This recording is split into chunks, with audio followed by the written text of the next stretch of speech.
BBC News. A fire aboard a Russian Navy submersible has killed 14 crew members.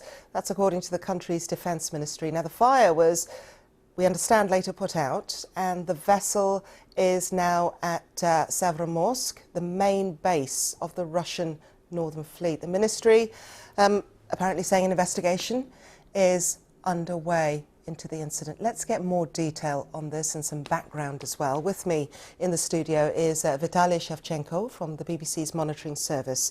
Vitaly, just update us on what we know so far. The details are still very sketchy, but if we look at whatever little is available from officials, a very interesting picture is beginning to emerge. So this afternoon, the Defence Ministry said that there was a fire on what they called a scientific submersible working in the interests of the Russian Navy, as a result of which 14 people were killed because of smoke inhalation. They didn't say where exactly the submersible was operating, but because it was brought back to the Northern Fleet's base at Severomorsk, it suggests that it was somewhere in the Arctic. And now the Russians were keen to stress that it was operating within Russian territorial waters.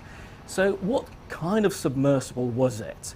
The fact that there were at least 14 people on board suggests that it was pretty big, a proper submarine, and two reports from normally reliable media sources in Russia say it's what's known as the AS-12 Losharik, which is a nuclear-powered submarine. Now, what was it doing?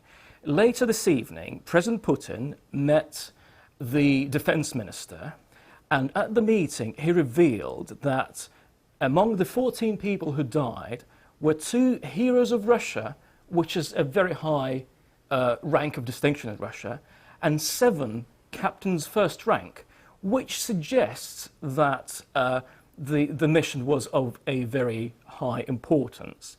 Now, the AS-12 Losharik happens to be the type of submarine which the Americans earlier accused of nosing around underwater sea cables, and the British Chief of Defence Staff, Sir Stuart Peach, in 2017, he warned that NATO should defend its cables better because Russia was probably planning to cut them and cause chaos.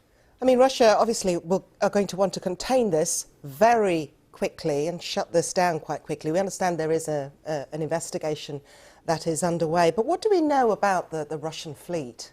Well, it's big, and perhaps this is the reason why submarine accidents do happen the most, and it's, well, you can say that it could have been maintained a bit better. The most high-profile accident happened in the year 2000, when more than 100 submariners were killed in an explosion on board the Kursk submarine.